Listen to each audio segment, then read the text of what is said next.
the cult of the image, social media, and the modern pastor. In an age where image is often as powerful as the message, the role of social media in religion has become undeniable. Pastors today have mastered the art of personal branding, turning their images into a product that demands attention, likes, and shares. Social media platforms like Instagram, Facebook, and YouTube have essentially become the new pulpits. Here, it's not just about the words you preach, but about how those words are delivered to the masses. Modern pastors have figured out that if their congregation doesn't see the success or prosperity in their life, they might not trust their message. Pictures of the pastor in designer suits, traveling in private jets, or posing with luxury cars become not just symbols of success but of divine favor. This creates a psychological association. If the pastor is blessed, then by proxy, so too are their followers. It's a transactional model of faith where visual proof becomes more important than the depth of spiritual teachings. And because people naturally want to believe they can access that same prosperity, they're more likely to contribute financially to secure that connection. Wealth and divine favor, the prosperity gospel. The prosperity gospel, popularized by many of these larger-than-life pastors, argues that wealth and success are signs of divine favor. This theology essentially links spiritual health with material success, suggesting that financial blessings are a direct result of faithfulness to God, especially when you give tithes and offerings. While this teaching is grounded in selective interpretations of Scripture, the reality is much more nuanced. The prosperity gospel often leads followers to believe that their financial contributions are an investment in their own future blessings. The logic behind this, though, has a dangerous side. It exploits the vulnerable and the hopeful, convincing them that their personal struggles will disappear if they sow the seed, donate money. Pastors preach about God's blessings flowing into their lives as a result of their faith, but often fail to mention the risks of pushing people into cycles of financial desperation.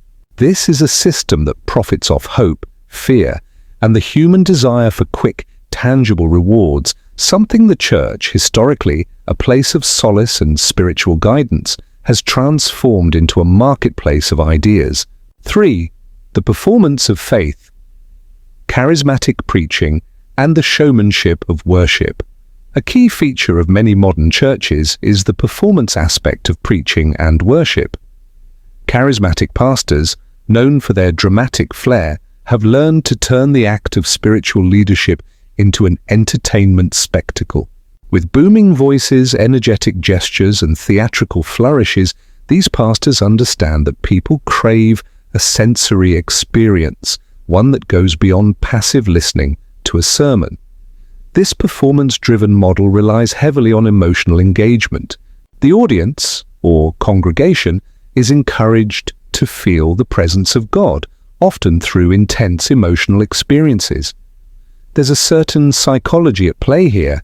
People are more likely to feel spiritually touched when they are emotionally overwhelmed. This taps into the brain's pleasure centers, reinforcing the idea that these emotional highs are evidence of divine intervention. But when the performance is over, so too are the effects of that emotional high. Faith, in this context, becomes something that is less about deep, personal conviction and more about the immediate satisfaction of a sensory experience.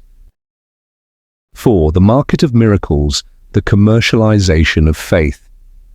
Miracles used to be the divine domain of God, but now they're often commodified as services offered by pastors in exchange for a financial contribution.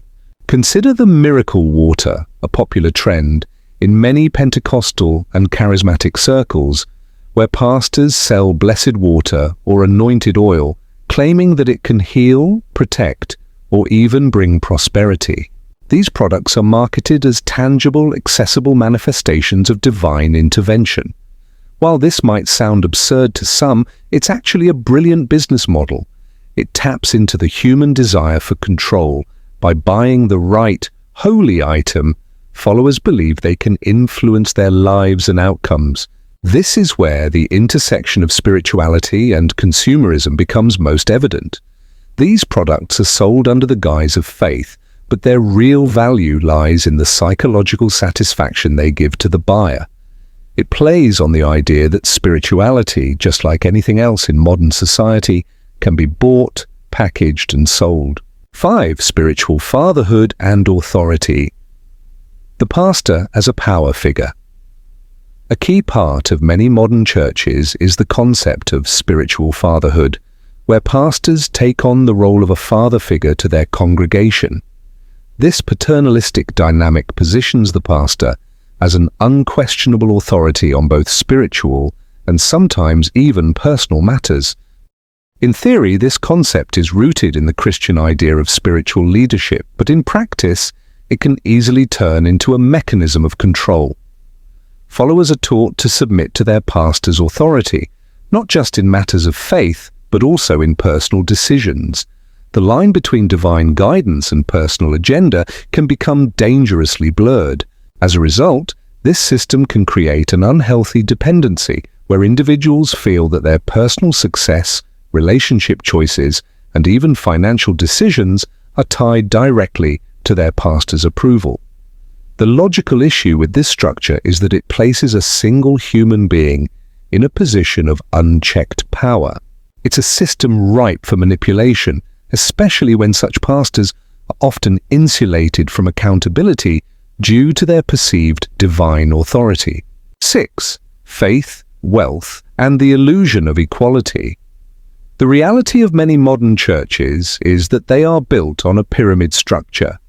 At the top, you have the pastor or church leader enjoying a life of luxury, while the vast majority of the congregation lives modestly, with some even struggling to make ends meet.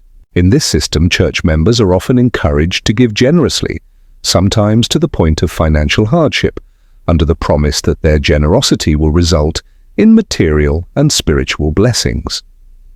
The church then becomes a financial engine, with wealth flowing upwards toward the leadership, while the followers are left to hope their sacrifices will eventually pay off. This creates a stark contrast between the lives of the spiritual elite, the pastors, and the masses they serve. The logical flaw here is the assumption that faith can be quantified by financial contributions. This goes against the foundational teachings of many religious traditions, which stress that divine favor cannot be bought. 7. The hype of deliverance and exorcisms, performance and psychology at play. In some churches, deliverance services where individuals are freed from spiritual oppression or demonic influence have become a spectacle in themselves. These events are often hyped up to extreme levels, with pastors and congregants alike engaging in loud, dramatic displays of supposed spiritual warfare. But what's often overlooked in these services is the psychological component at play. The intense emotional atmosphere, combined with the communal focus on deliverance, can produce altered states of consciousness in individuals, leading them to experience what they interpret as spiritual liberation. However, these experiences often have more to do with the psychology of group dynamics than with any tangible spiritual occurrence.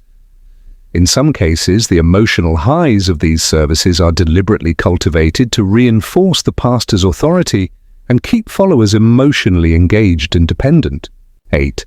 The rise of the influencer pastor, the business of faith. In today's world, the influencer status is not limited to celebrities or entrepreneurs. Pastors, too, have become influencers. They understand that being seen and heard is just as important as the message they convey. By cultivating a personal brand, they can expand their reach, monetize their message, and draw in larger crowds. This brings a new business model to the church, a mix of entertainment, marketing, and religion. Social media gives pastors the ability to shape their public persona, create personal brands, and sell their expertise to a global audience.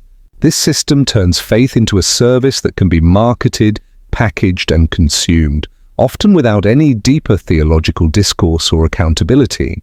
9. The psychological business of hope.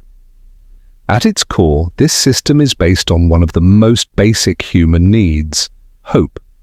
People are willing to pay for hope, and that's what many pastors are selling.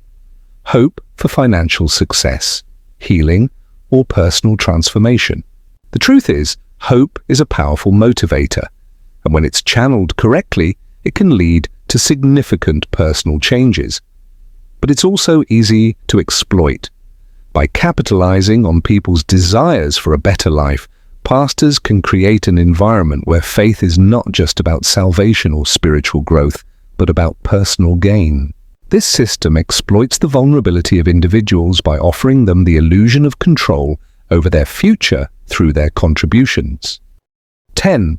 The eternal cycle: faith, finance, and influence. What we have today is a circular system where faith leads to financial contributions, which then fund more influence for the pastor, creating more opportunities to amass wealth, attract more followers, and continue the cycle.